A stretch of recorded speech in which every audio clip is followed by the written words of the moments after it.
a wolf's howl is its soul-made sound. Without it, a wolf is only a shadow. Dr. Aries Thorne understood this truth in her bones, a primal knowledge honed by years spent among the wild. Yet, it was a profound silence that greeted her on that frigid dawn, a silence deeper than the snow-muffled forest. The air bit at her exposed skin, a harsh reminder of winter's grip as she navigated the treacherous, ice-crusted path to the coordinates of the abandoned den. The scent of stale blood and old fear hung heavy, a grim testament to the tragedy that had unfolded. What she found was not the expected, heartbreaking stillness of death, but an impossible glimmer of life. Curled in the maw of a collapsed rock den, amidst the frozen echoes of what had been, lay a small, timber wolf cub. Its fur, a mosaic of warm greys and muted browns, seemed a defiant splash of color against the stark, white landscape. His eyes, the startling gold of raw amber, watched her with an ancient, unblinking intensity. Aries moved with practiced calm, her movements deliberate, her voice a low, soothing murmur despite the frantic beat of her own heart. She checked for injuries, for signs of illness. His breathing was shallow but steady, his tiny limbs strong beneath her gentle touch. There were no visible wounds, no obvious ailments. He was physically perfect, a miniature testament to nature's resilience. Yet, there was no whimper, no growl, no terrified snarl, nothing but an unnerving, profound quiet. It was a vacuum where a young creature's frantic protest should have been, a void that spoke not of peace, but of a deeper, unnameable horror. The silence wasn't merely the absence of sound, it was the presence of something stolen. Aries looked at the silent cub, realizing the challenge isn't medical, but something far deeper. The impossible question hangs in the air: how do you teach a wolf its own song? The impossible question, how do you teach a wolf its own song, echoed in the silent, cold air as Aries carefully transported the cub back to the remote sanctuary. At the rehabilitation center, Kale was gently placed within a spacious, naturalistic enclosure designed to mimic the forest floor with its soft earth and protective brush. He moved with a subdued grace, sniffing the unfamiliar scents, exploring the boundaries of his new, safe world. He accepted the bowl of moistened kibble and fresh water, devouring it with a healthy appetite, yet not a single whimper or growl escaped his throat. The silence persisted, an unnerving counterpoint to his otherwise vigorous physical presence. Aries, ever the scientist, approached the mystery with meticulous precision. She ran a battery of diagnostic tests. His physical exam revealed no laryngeal damage, his throat was clear, his vocal cords perfectly formed. Neurological scans, the intricate mapping of his brain activity, showed no anomalies, no signs of physiological impairment that could explain his profound muteness. His response to external stimuli was normal, his ears swiveling to distant sounds, his eyes tracking a bird in the rafters. Object, action, meaning, every observation pointed to a healthy wolf, physically whole, yet fundamentally broken in one crucial aspect. There was no medical reason for his muteness, no discernible physiological fault. The science, her trusted anchor, offered no answers, leaving her adrift in the face of an invisible injury. Hours later, the clinic quiet save for the hum of equipment, Aries sat at her desk, documenting her findings in her log. Her pen scratched across the page, charting normal heart rates, unimpaired brain function, perfect physical reflexes. The sterile language of medical reports filled the early lines, a testament to her objective training.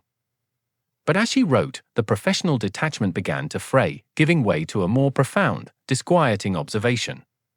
She paused, the pen hovering, then pressed down, the words coming from a place deeper than clinical expertise. The wound is not in his throat. It is in his memory. Aries closed her journal, the weight of the diagnosis settling upon her. She was no longer just a biologist, she was the keeper of a broken spirit. The diagnosis, though profound, offered little in the way of immediate solutions. Aries, ever the scientist, turned to the established protocols. She procured high-fidelity recordings of wolf vocalizations, lone howls echoing across vast tundras, the joyous yips of a reunited pack, the low, guttural growls of territorial disputes. Each sound, rich with the very essence of wolf communication, was played through speakers strategically placed within Kale's spacious, naturalistic enclosure.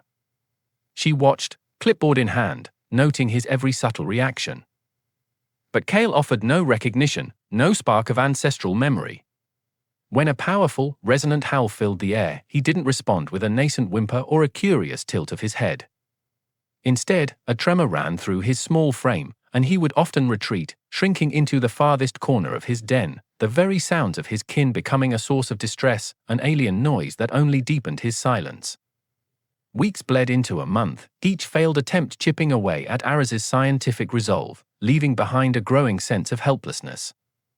The equipment, once a symbol of her expertise, now felt heavy, useless.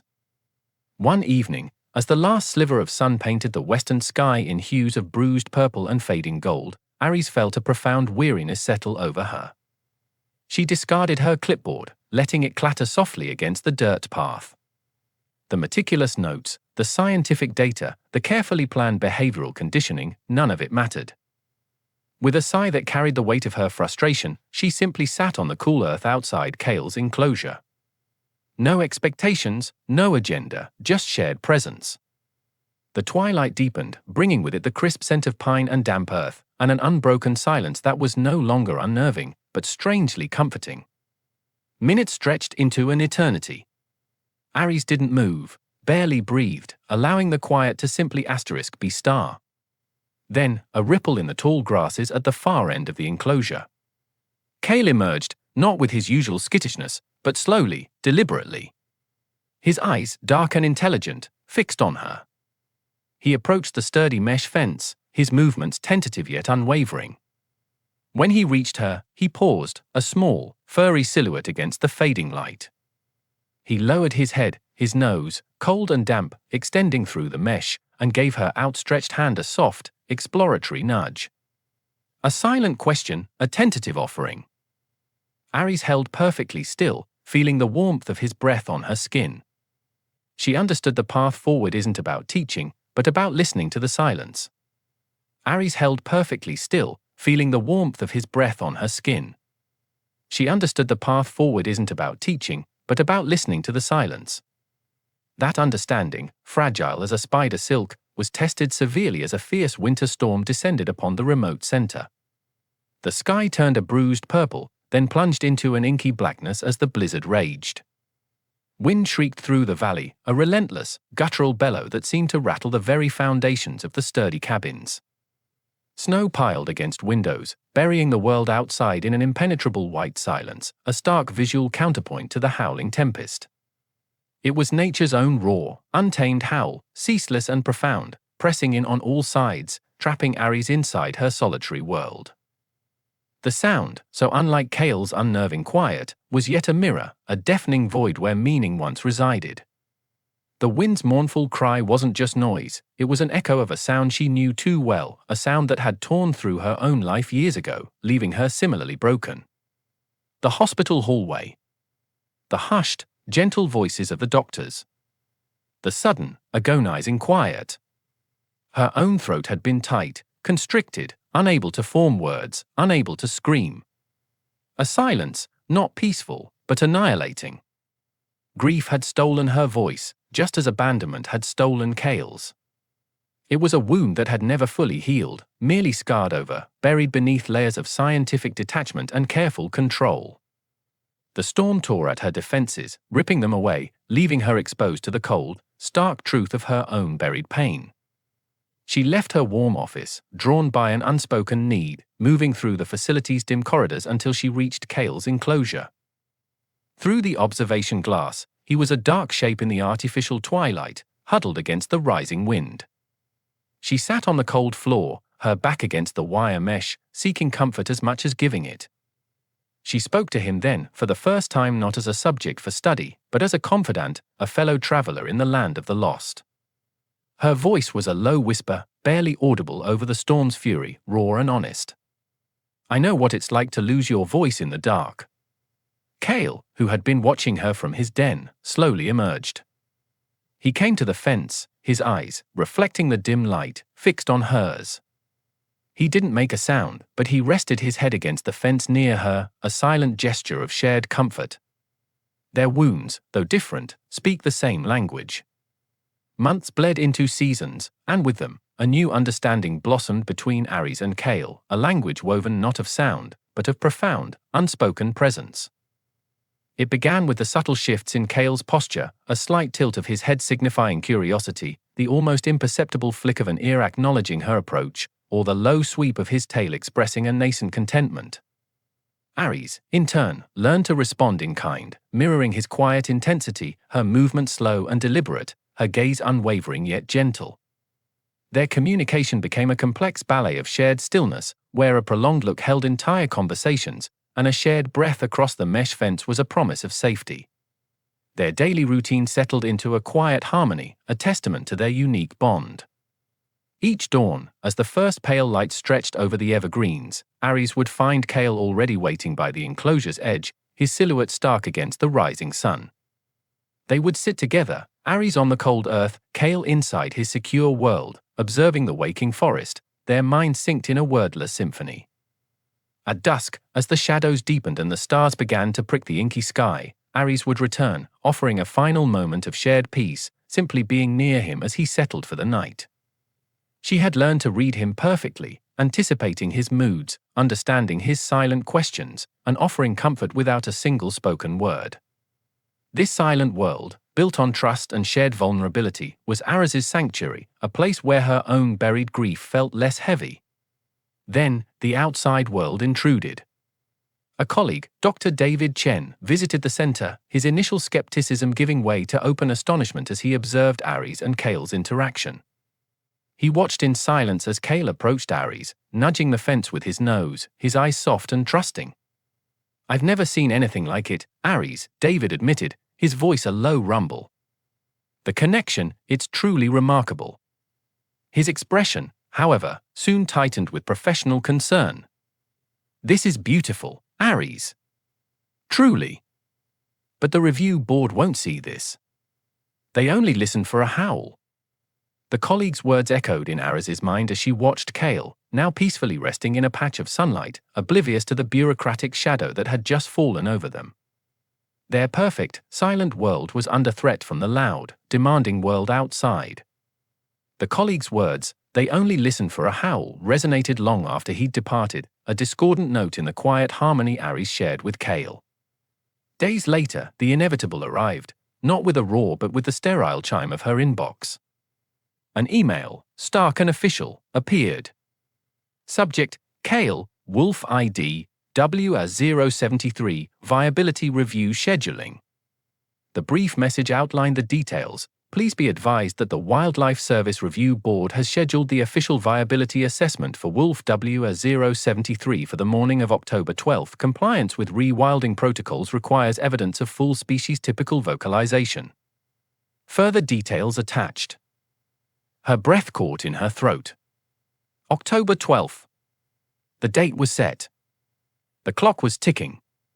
A tight knot formed in her stomach, tightening with each beat of her pulse.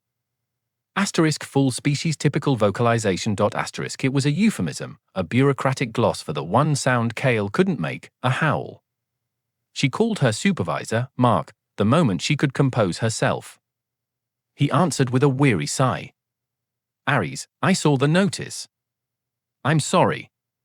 Mark's voice, usually gruff, held a rare note of sympathy, but his words soon hardened, driven by the cold logic of policy. "The protocol is clear. A non-vocalizing wolf cannot be released into the wild. It's a danger to itself and any pack it might join. It can't communicate warnings, can't find others, can't establish territory. It's not a wolf, not really, by their standards for release." He paused, letting the grim implications settle in the silence. If he can't howl, Ares, his future is limited. A lifetime in a sanctuary or a zoo. A cage. You have to make him whole by their standards, or he will never be free. The word cage hung in the air between them, a steel trap snapping shut around Kale's fragile silence. Ares felt the walls closing in, the pressure mounting, crushing the gentle peace she had found with him. How could she force a song that had been stolen by trauma? How could she make a broken spirit conform to a checklist? It felt like a betrayal of everything they had built. She hung up, the phone feeling heavy and cold in her hand, and walked to the enclosure, staring out at Howl, who was peacefully watching the sunset, oblivious to the bureaucratic death sentence hanging over him. The bureaucratic deadline, a cold, unyielding weight, pressed down on Aries. The peaceful methods, the patient observations, the silent conversations, they felt suddenly inadequate, a luxury she no longer possessed. Desperation clawed at her, twisting her scientific rigor into something uncomfortably harsh. She abandoned her gentle methods, setting aside her meticulous notes and the quiet understanding they represented. Instead, she initiated an aggressive behavioral protocol, a desperate gamble. She positioned speakers around Howl's enclosure, blaring recordings of powerful, resonant wolf howls aloud, jarring sounds that tore through the sanctuary's accustomed quiet. With each deafening playback, she offered high-value rewards, choice cuts of meat, hoping to forge a connection, to force a vocalization, to trigger some primal instinct. But Howl didn't understand. He didn't leap towards the food, he recoiled from the noise. His ears flattened, his muscles tensed, and his eyes, once so trusting, widened with fear. He saw her not as a source of comfort, but of stress and frightening noise. The familiar sounds of his own kind, meant to be an invitation, became an assault. He shrank from the fence, no longer nudging her hand, but retreating into the furthest corner of his enclosure. He avoided her gaze, then her presence, eventually hiding deep in the shadows of his den whenever she approached the observation window. The soft, non-verbal language they had cultivated, the nuanced flick of an ear, the shared, knowing glance, all vanished, replaced by a rigid, terrified stillness. The bond of trust, painstakingly built over months of shared silence and gentle presence, shattered. It was a silence no longer comforting, but chillingly empty. One evening, after hours of fruitless, agonizing attempts, Aries retreated to her office, the blaring recordings finally silenced. She looked at her reflection in the dark glass of the observation window, seeing the face of someone she didn't recognize, someone who had put a rule above a relationship, who had sacrificed connection for compliance. The regret was a bitter taste in her mouth, a sharp pain in her chest. She had failed him not as a scientist, but as a friend. Howl, hidden in the shadows of his den, refusing to look at her. The silence between them is no longer peaceful, it is a wall of fear and distrust. The wall of fear and distrust felt insurmountable, a tangible barrier between Aries and the broken spirit she had so inadvertently re-wounded. She couldn't sleep, couldn't eat, the regret a constant, grinding ache. The professional protocols, the strictures of her scientific training, all seemed irrelevant, hollow. There was only the wolf, hiding from her, and her own profound failure. So, Aries abandoned everything. She left her clipboard in her office, silenced the Howl playbacks, and for 2 full days, she simply Saturday. She chose a spot near Howl's enclosure, far enough not to appear threatening, close enough to be a presence. She didn't speak. She didn't move much. She just existed, a silent vigil of apology. She hummed a soft, low tune, barely audible, a mournful melody that was her own quiet plea for forgiveness, her own lament for the trust she'd shattered. The first day, Howl remained a shadow. The second, he occasionally stirred in his den, a flicker of an ear, a glimpse of an eye, but he made no move. On the third morning, as the sun painted the eastern sky with hues of rose and gold, Howl cautiously emerged. He stood at the far end of his enclosure, a silent, watchful sentinel. For hours, he simply observed her. Aries remained still, her hum a gentle thread in the crisp morning air. She didn't try to draw him out, didn't offer food. She simply waited, a testament to patience. Slowly, infinitesimally, Howl began to move. One hesitant paw, then another. He walked the perimeter of his territory, each step measured, deliberate, until he was near the fence, just feet from where Aries Saturday. He stopped, his gaze intense, assessing. Then, with a profound slowness that held the weight of their shared history, he extended his nose through the mesh, a tentative, silent offering. Aries didn't flinch. She simply held still, breathing, accepting his cautious approach, his silent offering of peace. That night, a colossal full moon hung like a pearl in the velvet sky, bathing the entire rehabilitation center in an ethereal glow. Aries sat closer to the fence now, her presence no longer a threat, but a comfort. She didn't play a recording. Instead, she tilted her head back, mimicking the ancient posture of a wolf, and let out a soft, mournful hum, a sound born from her own heart, a voice from her own vulnerability. The hum resonated in the cold night air, an echo of a sound Kale had never made. And then, after a long, profound pause that stretched like an eternity, a sound came from Kale. It was small, broken, a barely audible whimpering cry. A single, fragile note in the vast, echoing silence. Aries felt it more than heard it, a vibration in her very bones. Tears streamed down her face, not from sorrow, but from overwhelming relief and gratitude. It wasn't a howl, but it was a voice. Over the next few weeks, the fragile note Kale had offered became the foundation of their shared endeavor. Aries would sit near his enclosure, no longer with recordings or protocols, but with the quiet, tender offering of her own voice.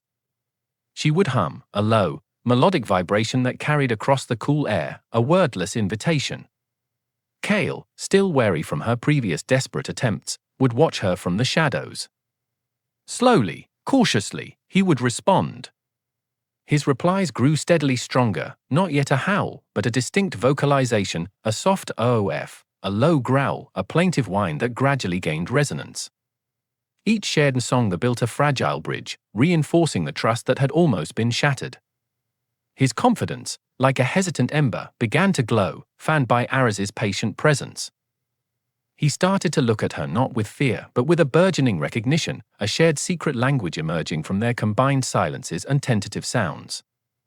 He was finding his voice, one breath, one shared hum at a time. Then, one crisp morning, as the first blush of dawn painted the eastern sky in hues of rose and gold, something shifted within Kale. His usual cautious demeanor vanished. He moved with an unfamiliar grace, stepping from the shadows of his den and into the pale light. He stood, not just on his paws, but seemed to rise, his body held with a regal, almost ancient pride. His muzzle, scarred but noble, lifted slowly towards the pale, awakening sky. He paused, inhaling the cold, clean air, a profound stillness settling over the valley, holding its breath. Then it came. Not a whimper, not a cry, but a sound that was pure and primal, rising from the deepest core of his being. A true howl, clear as mountain air, powerful as a winter gale, and resonant with the very spirit of the wild. It tore through the pre-dawn quiet, echoing across the valley, bouncing off distant peaks and stirring the slumbering forest. It was the sound of a soul reclaimed, a voice remembered from deep within his ancestral memory, a song of freedom finally unleashed. For Aries, watching from the observation window, tears streaming unchecked down her face, it was the most beautiful, most heartbreaking sound she had ever heard. The howl fading, leaving a profound silence in its wake. Aries knows he is now ready, and that her purpose is fulfilled. She has healed him enough to lose him. The day of Kale's official viability review arrived, hushed and bright, an almost clinical silence replacing the wild clamor of his recent howls. The board members, stern-faced men and women in sensible outdoor gear, observed with a professional distance Aries now knew intimately. Kale, a magnificent timber wolf, stood calmly, occasionally meeting Aries's gaze with an ancient wisdom that seemed to mock the rigid protocols unfolding around them. He had fulfilled their criteria, shattering the silence they had sought, but the victory felt hollow, laced with an undeniable ache.